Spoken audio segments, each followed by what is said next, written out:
Hi everybody, it's Brandon. It's about 1 o'clock in the morning on September 16th. I'm bored and I have to work in the morning double on this today. Well, today's Sunday, so I have to work a double today and I'm not really excited for it, but I chose it, so I'm going to do it. I've been up all night focusing and working on a career portfolio for when I graduate college. It's a thing that everybody needs to have.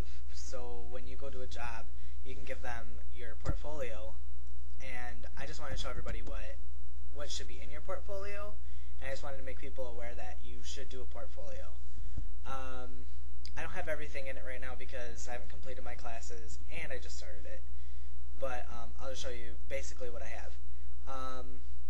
Depending on what kind of major you're doing, you don't want it to be too fancy. I'm doing the supervisor management, business finance, and marketing major. My first portfolio I have almost completed is my marketing portfolio. And when you have a marketing, it's basically they're looking for your design and just how everything turns out, I guess. That didn't really make sense, but just your creativity. So the front of mine looks like this. It says Brandon Brown's marketing portfolio, and if you can't tell, the portfolio itself is blue, light blue, and in the inside it's got green with light blue. You need to have certain sections for it, and when you do a portfolio for your careers, you need to get extra wide tabs so that they stick out at the ends, if you can see this. So they aren't, because normal tabs are the same length as the papers, so you need to make sure that they stick out further. And what I did is I just went to Walmart and I bought stick-on tabs, and they just look like this. Yep. So that's all you really have to do. And then you just stick them onto the ends. My first section is my work philosophy, and basically all that is just like, if you look at a company that has a mission statement, it's basically repeating what the mission statement is. So I don't remember what mine are, but I have them. My teacher's correcting them, so I don't remember what it is though. And then your next section, moving the mic. The next section should be something like career goals. So like, I have 2 career goals that I can remember.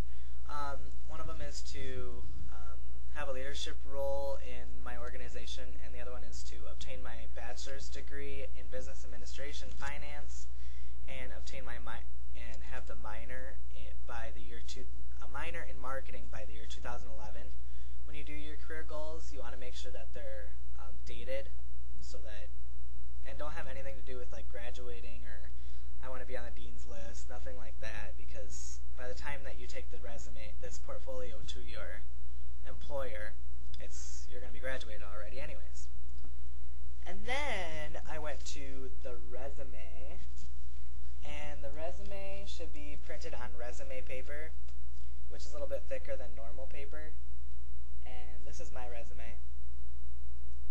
It's nice outlined. Make sure that you get some advice from some of your instructors to see what it should look like.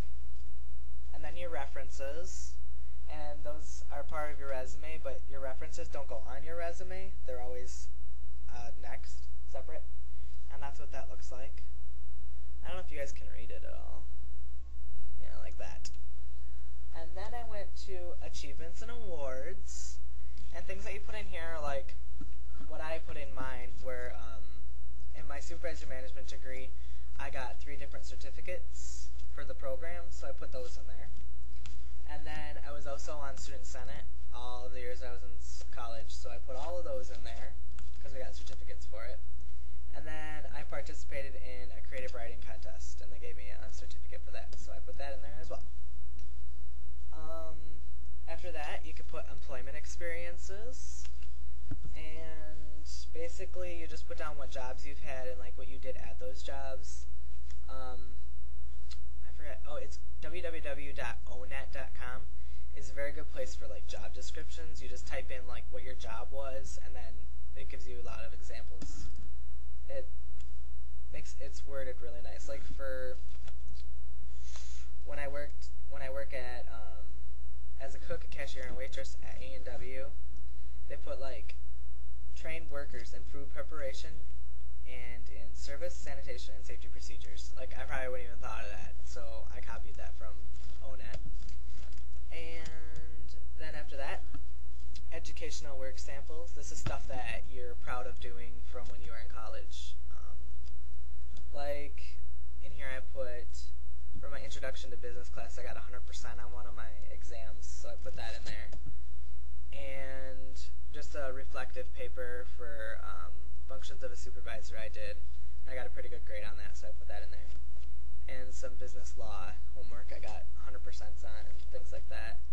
And it's also a good idea to put in, like, if you ever work like on Excel or anything like that, you could put like worksheets and stuff that you did and like got good grades on.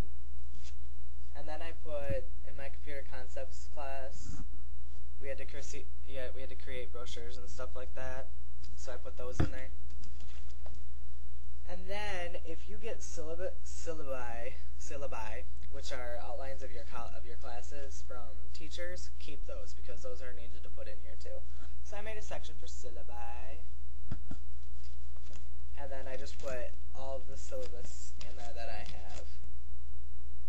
And then next I put instructor information, and basically I don't have anything in there right now, but all that is just like on our college website, Southwest Tech, the instructors have to say like what their hobbies are, like what they're interested in, what classes they're teaching, what degrees they have, and stuff like that, what program they're doing, and that's what you would put in there. After that, there's core competencies, and those are basically what classes you've taken in your program. Just a brief description. Usually it's on your college website, and you just print those off. So like if your instructor says, "Oh, I see that you took computer concepts," and you're like, "Yeah, I did," and they're like, "Well, what did you learn in there?" And then you have to think of like, what did I learn? And I took that first semester of college, and I don't even remember. You could just flip to this section and be like, "Oh, well, this is what we learned in that class," and you could show them. Next would be the marketing program outcome. That is basically on my college site what it says, like what they think that you should get out of taking the marketing program. And then you have to have three different skill areas. Three different skill areas that you're skilled in, I guess. Skills. I picked three that I thought I was good at, and then I'll give you some more examples too. Ones that I picked were teamwork skills, my computer skills, and leadership skills. Those are just what I thought that I was good at. Some other examples would be like management skills, marketing skills, training skills, technology skills, communications, teamwork and people skills, problem solving, budgeting, planning and organizing, time management, energy, discipline, motivation, persistence, responsibility, and dependability. Those are just some examples. And then like in those sections you can put work samples, like projects, reports, or documents that you've done, like that can prove that, and work-related activities, awards, training materials, samples of brochures and flyers, organization charts, computer-related items, hobbies and interests, anything like that. And letters of recommendation, I will use that for sure. And skill sets, just like that shows the different levels, like what you did in that skill. And basically that concludes your career portfolio. I guess that's all really.